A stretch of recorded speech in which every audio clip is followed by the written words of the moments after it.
My name is Polina, and I studied in California, in LA, in Santa Monica, and I work in California now. I'm a Chinese medicine doctor, acupuncturist, herbalist, and I do nutrition. I do Western and Chinese nutrition. But acupuncturist, official title is an acupuncturist. I think in my travels, I went traveling, I was in China, and it was one of those typical stories where I got sick on a boat, and I had very high fever, and I was on my own traveling. So the woman next to me, she went and got a doctor that was on the boat, and this Chinese doctor, acupuncturist, and his wife was an herbalist. And the fever was very high. It was so high, I was all shaking and trembling. I was sort of out of my mind. And they brought me these tiny little, he looked at my tongue and took my pulse, and brought me tiny little brown pills.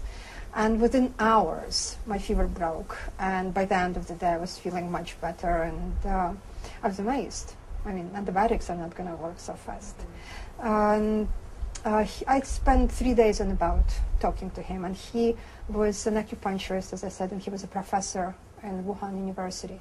At the time, I took my mom to acupuncturist. But to me, acupuncture was something that is passed on from a generation to generation. Sort of witchcraft, shamanistic. I didn't even know that you can go to a school and learn it and work. And he was very much into trying to get Chinese medicine into the Western hemisphere.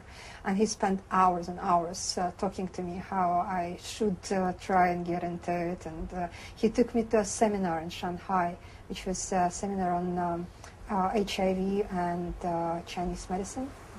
It was fascinating. It just was really, really interesting. And I was always into Asian philosophy. That's why I also went traveling to Asia. So it all came together. Yeah, tongue is divided into different geographic zones. And the tip of the tongue is the heart. And the root of the tongue is kidneys, which is pretty much the structure of the body. And you have the heart at the top and kidneys at the bottom. And each organ in Chinese medicine has certain functions, emotionally and physiologically. And let's say heart has to do with your happiness. There are many cases where, let's say, a mother finds out that her son actually survived the war and he's coming back, and from the extreme of the emotion of happiness, they get a heart attack. And then let's say the kidneys function, they control the hairs, they control teeth, and they all also control sexual functions of the body.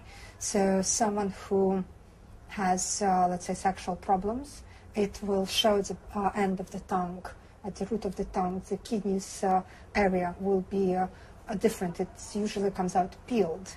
The tongue has a healthy tongue has a thin white coating. So usually it has to do with yang deficiency, yin versus yang. Yang is the energy being up and bubbly.